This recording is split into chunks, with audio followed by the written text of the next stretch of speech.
आप देख रहे हैं लाइव इंडिया हर पल। नमस्कार, लाइव इंडिया में आपका स्वागत है। मैं अनिल सम्राट। बारामती विमान दुर्घटना में महाराष्ट्र के डिप्टी सीएम अजीत पवार के निधन पर कांग्रेस नेता अधीर चौधरी ने कहा कि यह बहुत दर्दनाक घटना है।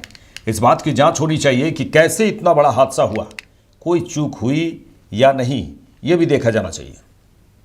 ये दर्दनाक है, हम लोग सब पीड़ित हैं। अजीत पवार के बारे में हम सब जानते हैं, बड़े नेता, महाराष्ट्र के कद्दावर नेता अजीत पवार एक पवार परिवार के एक सदस्य है। लेकिन मुझे कहना है कि ये जांच पड़ताल होना चाहिए, कैसे इतना बड़ा हादसा हुई, कोई चूक अगर कहीं है या नहीं है, ये भी देखना चाहिए। ये दर्दनाक है, हम लोग सब पीड़ित हैं। अजीत पवार के बारे में हम सब जानते हैं, बड़े नेता, महाराष्ट्र के कद्दावर नेता अजीत पवार एक पवार परिवार के एक सदस्य है। लेकिन मुझे कहना है कि ये जांच पड़ताल होना चाहिए, कैसे इतना बड़ा हादसा हुई, कोई चूक अगर कहीं है या नहीं है, ये भी देखना चाहिए। महाराष्ट्र के डिप्टी सीएम अजीत पवार के निधन पर उत्तराखंड के मुख्यमंत्री पुष्कर सिंह धामी ने कहा है कि यह बहुत दुखद समाचार मिला। वह सरल व्यक्ति थे और लोगों की सेवा के लिए समर्पित थे। उनका लंबा राजनीतिक करियर था, उनके निधन से बहुत बड़ा नुकसान हुआ है। आज प्रातःकाल बहुत दुखद समाचार मिला है और सच में बहुत बड़ी क्षति हुई है। महाराष्ट्र के मुख्यमंत्री अजीत पवार जी का घटना में निधन प्राप्त हुआ है। इस प्रकार से मेरा व्यक्तिगत रूप से भी परिचय था, मिलना था, कई सारे कार्यक्रमों में, पार्टी के कार्यक्रमों में मिलना होता था। सरलता से मिलना, लोगों से, लोगों के बीच में रहना, सेवा करना और एक लंबा राजनीतिक करियर उनका रहा है। उन्होंने महाराष्ट्र राज्य में अपने अनेक पदों पर रहकर अपनी सेवाएं दी हैं। उनका जाना एक बहुत बड़ा नुकसान कर रहा है। मैं भगवान से प्रार्थना करता हूँ, भगवान उनके श्री चरणों में स्थान दे और उनके पारिवारिक जनों को, सभी शुभचिंतकों को, उनके समर्थकों को, अन्य लोगों को, सबको भगवान इस दुख की घड़ी में इस दुख को सहन कर सके। सर, एक गैरसैंण सत्र सर क्या आप करने जा रहे हैं, कैसा है, इसको लेकर कोई चर्चा सर आज हुई? वो हम लोग पहले ही मंत्रिमंडल में ये तय कर चुके हैं, मंत्रिमंडल ने तय कर दिया है। इस बार का जो बजट का सत्र होगा, तो बजट का सत्र हमारी ग्रीष्मकालीन राजधानी में आयोजित होगा और उसके लिए पहले से सभी तैयारियां वहां पर हो रही हैं और अच्छा सत्र होगा। विधानसभा में बजट इस बार प्रस्तुत होना है, आम बजट प्रस्तुत होना है, उसके लिए सुझाव के कार्यक्रम चल रहे हैं, अन्य कार्यक्रम चल रहे हैं और हम सबको। महाराष्ट्र के डिप्टी सीएम अजीत पवार के निधन पर कांग्रेस नेता दिग्विजय सिंह ने कहा है कि मुझे इस बात का गहरा दुख है कि अजीत दादा का विमान क्रैश में निधन हो गया। अजीत पवार का अपना लंबा राजनीतिक इतिहास और अनुभव रहा है। यह हमारे लिए बहुत ही बड़ा झटका है। यह हादसा हुआ क्यों? प्रारंभिक जानकारी जो मुझे मिली है उसके अनुसार 3 साल पहले इसी प्रकार का हादसा इसी कंपनी का 3 साल पहले मुंबई में हुआ था। डीजीसीए को इसकी पूरी जांच करनी चाहिए। हम उनके शोक संतप्त परिवार के प्रति गहरी संवेदना व्यक्त करते हैं और उन्हें श्रद्धांजलि देते हैं। इस बात का गहरा दुख है, अजीत दादा का एक प्लेन क्रैश में निधन हो गया। अजीत पवार साहब का अपना लंबा राजनीतिक इतिहास रहा है, अनुभव रहा है और ये हम लोगों के लिए बहुत ही बड़ा झटका है। संयोग से उनकी पत्नी सुनेत्रा जी राज्यसभा में है और जिस समिति का संसदीय समिति का मैं अध्यक्ष हूं, उसमें मेरी सदस्य भी है। लेकिन ये हादसा हुआ क्यों? जो प्रारंभिक मुझे जानकारी मिली है उसमें इसी प्रकार का हादसा इसी कंपनी का 3 साल पहले मुंबई में हुआ था और इसमें लो विजिबिलिटी में हुआ है। सामान्य तौर पर जब तक 5 किलोमीटर तक की विजिबिलिटी न हो तब तक लैंडिंग नहीं होना चाहिए। तो पहली बार नीचे उतरा, फिर टेक ऑफ किया।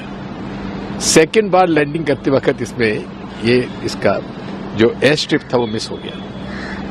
ये डीजीसीए को इसकी पूरी जांच करना चाहिए और जो कंपनी है, जिस कंपनी से ये दूसरा हादसा हुआ है, उसका जो मेंटेनेंस है वो कौन कर रहे हैं, किसके द्वारा मेंटेनेंस किया जा रहा है, डीजीसीए का क्लियरेंस था कि नहीं था, ये सारी बातों पर जांच होना चाहिए। हम उनके शोक संतप्त परिवार को अपनी संवेदना व्यक्त करते हैं और उन्हें विनम्र श्रद्धांजलि अर्पित करते हैं। नेता मनोज झा ने कहा है कि अगर देश की चुनौतियां हमारी महामहिम राष्ट्रपति के भाषण का हिस्सा नहीं है तो इसका मतलब है कि जो सरकार चला रहे हैं फिर नगर पालिका से आगे सोच ही नहीं पा रहे हैं। मैं फिर कह रहा हूं कि बीबी जी राम जी, इन्हें उसी तरह वापस लेना होगा जिस तरह किसान बिल वापस लिया गया था। देखिए, महामहिम के जुबान से उनके हाथ में म्यूनिसिपैलिटी का रिपोर्ट कार्ड नहीं पढ़वाना चाहिए। ये म्यूनिसिपल रिपोर्ट कार्ड था। ऐसे नहीं होता है ना। देश के समक्ष जो चुनौतियां हैं वो अगर हमारी महामहिम की भाषण का हिस्सा नहीं है तो इसका मतलब यहाँ जो सरकार चला रहे हैं ना, वो म्यूनिसिपैलिटी से आगे सोच ही नहीं पा रहा। बीबी जी राम जी का भी जिक्र किया तो मैं 100 दफे कह चुका हूँ, बीबी राम जी इनको इसी तरह विड्रॉ करना होगा जैसे फार्म लॉज विड्रॉ। कांग्रेस सांसद रणदीप सिंह सुरजेवाला ने कहा है कि आज राष्ट्रपति जी ने सबसे मुख्य बात जो आपने अभिभाषण में कही थी वह थी कि राष्ट्रीय मुद्दों पर सांसदों और दलों द्वारा एकमत सहमति पैदा करना, हम इसका स्वागत करते हैं। उन्होंने कहा आज सबसे बड़ा मुद्दा है संविधान के अनुपालन और मर्यादाओं की रक्षा करना। देश का सबसे बड़ा मुद्दा है वोट चोरी बंद करके प्रजातंत्र की रक्षा करना, एसआईआर के माध्यम से करोड़ों लोगों के वोट काटने को रोकना और प्रजातंत्र में उन्हें शामिल रखना। आज माननीय राष्ट्रपति जी ने सबसे मुख्य बात जो अपने अभिभाषण में कही वो थी कि राष्ट्रीय मुद्दों पर सांसदों और दलों द्वारा एक मत सहमति पैदा करना। हम इसका स्वागत करते हैं। देश के मुद्दे हैं क्या, आइए उन पर चर्चा करें ना। क्या राष्ट्रपति जी, मोदी जी और उनकी सरकार को ये कहेंगी? देश का सबसे बड़ा मुद्दा है संविधान की अनुपालना और मर्यादाओं की रक्षा। देश का एक और सबसे बड़ा मुद्दा है संवैधानिक संस्थाओं, विशेषतः चुनाव आयोग, ED, CBI, income tax, CEC, CVC, उनके द्वारा कानून की रक्षा व कानून की पालना। देश का सबसे बड़ा मुद्दा है वोट चोरी बंद कर प्रजातंत्र की रक्षा करना। देश का सबसे बड़ा मुद्दा है एसआईआर के माध्यम से देश के करोड़ों लोगों को वोट काटने से रोकना और प्रजातंत्र में उन्हें शामिल रखना। देश का सबसे बड़ा मुद्दा है मजदूरों के अधिकारों की रक्षा, एमजी नरेगा कानून की बहाली और वीबी ग्राम जी एक्ट जो है उसको खत्म करना। देश का सबसे बड़ा मुद्दा है किसानों को एमएसपी की कानूनी गारंटी।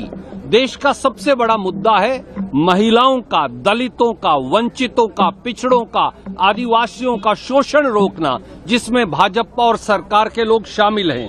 देश का सबसे बड़ा मुद्दा है 23 लाख करोड़।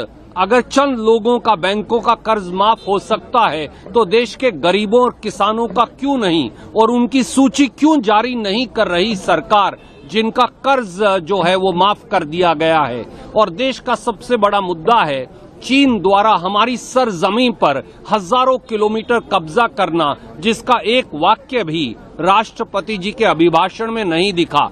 एक फेल्ड विदेश नीति जिसने हमारे देश को, जो सबसे महानतम देश है, अलग थलग दुनिया के पटल पर लाकर खड़ा कर दिया है। उम्मीद है राष्ट्रपति जी का आह्वान प्रधानमंत्री जी मोदी सरकार सुनेगी और इन मुद्दों पर चर्चा करेगी, एक मत सहमति बनाएगी। उत्तर प्रदेश सरकार में मंत्री ओम प्रकाश राजभर ने कहा कि उत्तर प्रदेश में सपा की सरकार को लोग गुंडों की सरकार कहते थे। उस समय चाहे प्रदेश में कांग्रेस की सरकार हो या बसपा की सरकार रही हो, तब दंगे होते थे और कर्फ्यू लगते थे। आज आप पूर्वांचल जाएंगे तो वहां आपको पूर्वांचल एक्सप्रेस वे मिलेगा। आज लोगों को सुविधा मिल रही है। आज हमारे पास पर्याप्त पुलिस बल है। योगी आदित्यनाथ ने जो बयान दिया है वो सही बयान दिया है। प्रदेश में समाजवादी पार्टी की सरकार को लोग गुंडों की सरकार कहते थे। कांग्रेस की सरकार रही हो चाहे बसपा की सरकार रही हो, दंगे होते थे, कर्फ्यू लगते थे। आज 9 साल में इन सब चीजों पर विराम लगा है। इसमें कोई किसी से भी पूछेंगे तो लोग इस बात को, विपक्ष भी इस बात को दबे मन से, दबे जुबान से स्वीकार करता है कि यहां दंगे कर्फ्यू। रही बात विकास का, तो निश्चित है कि आप अगर पूर्वांचल जाइए तो पूर्वांचल एक्सप्रेस वे, जहां लोग मरीज लेकर के 5-5, 6-6 घंटे, बलिया से लेकर 8-8 घंटे तक लोग आने में लखनऊ इलाज के लिए परेशान होते थे, आज बलिया से आदमी 4 घंटे में आराम से मरीज लेके आ जा रहा है लखनऊ। जस नजदीक अगर मऊ का है तो उसको 3.5 घंटे लग जा रहे हैं, आजमगढ़ का है तो 3 घंटे लग जा रहे हैं, सुल्तानपुर का है तो उसको 2 घंटे में आ जा रहा है। एक सुविधा उसको मिली। अब गंगा एक्सप्रेसवे बन रहा है, उधर बुंदेलखंड एक्सप्रेसवे बना, तो आवश्यकता उत्पत्ति की जननी है। तो काम विकास के मामले पर, और जो जनता के दिमाग में बैठा था कि राजीव गांधी जी ने कई बार बयान दिया था कि हम 100 रुपया दिल्ली से भेजते हैं तो लाभार्थी के यहां 10 रुपया पहुंचता है। उस लीकेज पर फेविकोल लगा करके चिप्पी लगा दिया गया, चपना दिया, वो लीकेज बंद हो गया। अब लाभार्थी के खाते में सीधे, लाभार्थी के खाते, सरकार के खाते से सीधे लाभार्थी खाते में। तो ये बीच में जो लीकेज लगाने वाले थे, इंजेक्शन सुई लगा खींच लेते थे, अब उनको सुइया नहीं काम कर रहा है। एक ये बड़ा कदम हुआ। तो हर क्षेत्र में आज, अभी मैं 26 जनवरी गणतंत्र दिवस पर मैं था गाजीपुर में, मैंने देखा कि जिले में इतनी फोर्स, पुलिस फोर्स तैयार हो गई। इसी तरह 75 जिले का दृश्य है। तो पहले क्या था, आवश्यकता कितनी थी, आज की आवश्यकता क्या है। तो आज हमारे पास पर्याप्त पुलिस बल हो गया, पीएससी बल हो गया, हमारे पास सेना हो गई। तो आज हम अमन चैन से। बीजेपी सांसद रविशंकर प्रसाद ने महाराष्ट्र के डिप्टी सीएम अजीत पवार के निधन पर कहा है कि हमें उनके निधन से बहुत दुख हुआ है। वे इस तरह अचानक चले गए। निकाय चुनाव में इतनी बड़ी जीत हुई थी, यह बहुत पीड़ादायक है। वे एनडीए के एक सबल स्तंभ बन गए थे। इस तरह से अचानक चले जाना, अभी इतनी बड़ी विजय हुई थी विधानसभा निकाय चुनाव में, ये बहुत पीड़ादायक है। एनडीए के एक बहुत ही सबल स्तंभ बन गए थे। मेरी बहुत केंद्रीय मंत्री चिराग पासवान ने बजट सत्र 2026 के दौरान राष्ट्रपति के अभिभाषण पर कहा कि राष्ट्रपति के अभिभाषण में पिछले 11 सालों में सरकार का जो प्रदर्शन रहा, गरीब कल्याण की योजनाओं को धरातल पर उतारा गया है, उसे महामहिम के द्वारा मजबूती से रखने का कार्य किया गया है। 11 सालों में अलग अलग क्षेत्रों में सरकार के प्रयासों से जिस तरह हम आगे बढ़े हैं उसका विस्तार से जिक्र किया गया है। विपरीत परिस्थिति जो वैश्विक स्तर पर चल रही है, उसके बावजूद भारत कैसे तेजी से बढ़ने वाली अर्थव्यवस्था है, उसका भी जिक्र महामहिम के द्वारा किया गया। विकसित भारत 2047 का जो हमारा लक्ष्य है, उन्होंने कहा। और उन्होंने ये भी कहा कि प्रधानमंत्री नरेंद्र मोदी के नेतृत्व में उस लक्ष्य को प्राप्त करने के लिए हम लोगों के एक जमीन तैयार की है लोगों के लिए, और उसी का जिक्र आज महामहिम द्वारा किया गया। देखिए, राष्ट्रपति जी के अभिभाषण में पिछले 11 सालों में जिस तरीके से सरकार का प्रदर्शन रहा है, जिस तरीके से गरीब कल्याण की योजनाओं को धरातल पर उतारा गया है, सरकार की सबका साथ, सबका विकास, सबका विश्वास और सबका प्रयास वाली सोच जो रही है, उसको मां महिम के द्वारा मजबूती से रखने का कार्य किया गया है। 11 सालों में अलग अलग क्षेत्रों में जिस तरीके से हमारी सरकार के प्रयासों से हम लोग आगे बढ़े हैं, उसका विस्तार में जिक्र किया गया है। और विपरीत परिस्थिति वैश्विक स्तर पे जो चल रही है, उसके बावजूद भारत कैसे फास्टेस्ट ग्रोइंग इकोनॉमी है, इसका भी जिक्र मां महिम के द्वारा किया गया है। मुझे लगता है ये विकसित भारत 2047 का जो हम लोग का लक्ष्य है, मेरे प्रधानमंत्री आदरणीय नरेंद्र मोदी जी के नेतृत्व में पिछले 11 सालों में उस लक्ष्य को प्राप्त करने के लिए एक मजबूत जमीन हम लोगों ने तैयार की है और आज उसी का उल्लेख मां महिम के द्वारा किया। केंद्रीय मंत्री चिराग पासवान ने महाराष्ट्र के डिप्टी सीएम अजीत पवार के निधन पर कहा कि ये कुछ ऐसे विषय हैं जिस पर विश्वास नहीं होता कि ऐसा हो गया है। अजीत पवार न केवल जमीन से जुड़े नेता रहे बल्कि उनकी पकड़ अपने विषयों को लेकर भी थी। मैं मानता हूं कि उनका जाना न केवल महाराष्ट्र बल्कि देश की राजनीति के लिए एक बहुत बड़ी क्षति है। मैं अपनी पार्टी की ओर से उन्हें श्रद्धांजलि देता हूं और पूरे परिवार को इस दुख की घड़ी से भगवान उबरने की शक्ति दे, ऐसी प्रार्थना करता हूं। अनबिलीवेबल ये, मतलब आज सुबह जब न्यूज सुनी, मतलब ये कुछ ऐसे विषय हैं जिसपे अभी भी विश्वास नहीं होता कि ऐसा हो गया है। अजीत पवार जी न सिर्फ एक जमीन से जुड़े हुए नेता थे बल्कि उनकी पकड़ अपने विषयों को लेकर जिस तरीके से रही, मैं ये मानता हूं कि उनका जाना सिर्फ महाराष्ट्र के लिए ही नहीं, देश की राजनीति के लिए एक बहुत बड़ी क्षति है। मैं अपनी तरफ से, अपनी पार्टी की तरफ से मैं उनको श्रद्धांजलि देता हूं और पूरे परिवार को इस दुख से उभरने की ऊपर वाला शक्ति दे। महाराष्ट्र के डिप्टी सीएम अजीत पवार के निधन पर बीजेपी के राष्ट्रीय अध्यक्ष नितिन नवीन ने कहा कि अजीत पवार महाराष्ट्र के लाल थे। आज पूरा राजनीतिक जगत उनके चले जाने से बहुत दुखी है। हम उनके प्रति अपनी श्रद्धांजलि व्यक्त करते हैं। महाराष्ट्र के लाल रहे और उन्होंने जिस प्रकार से आज पूरा राजनीतिक जगत उनके आकस्मिक निधन से दुखी है, हम सब मर्माहत हैं और हम सब उनके परिवार के प्रति संवेदना। चलिए आगे बढ़ते हैं। महाराष्ट्र के मुख्यमंत्री देवेंद्र फडणवीस ने कहा है कि महाराष्ट्र के डिप्टी सीएम अजीत पवार की एक विमान दुर्घटना में मौत हो गई। राज्य में दुख का माहौल है। उनके जैसा नेता खोना एक बहुत बड़ा नुकसान है। निजी जीवन में वे एक अच्छे दोस्त थे। हमने मिलकर कई चुनौतियों का सामना किया। जिस समय वे महाराष्ट्र के विकास में योगदान दे रहे थे उस समय उनका असमय निधन एक बड़ा नुकसान है। हम उनके परिवार के साथ हैं। उन्होंने कहा है कि मैं एकनाथ शिंदे के साथ आज हालांकि बारामती पहुंच चुके हैं और उन्होंने कहा कि मैंने प्रधानमंत्री और गृह मंत्री को इस घटना के बारे में बताया है और उन्होंने इस पर दुख जताया है।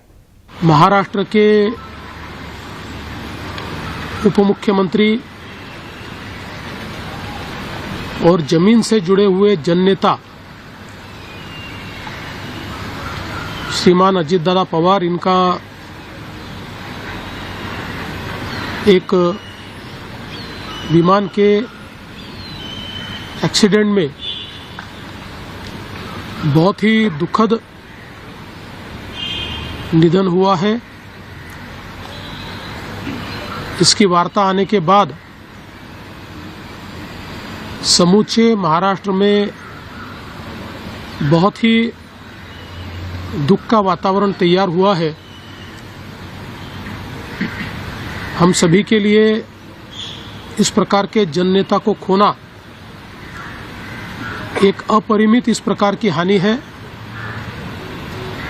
व्यक्तिगत मेरे लिए वो एक बहुत ही दमदार और दिलदार इस प्रकार के मित्र थे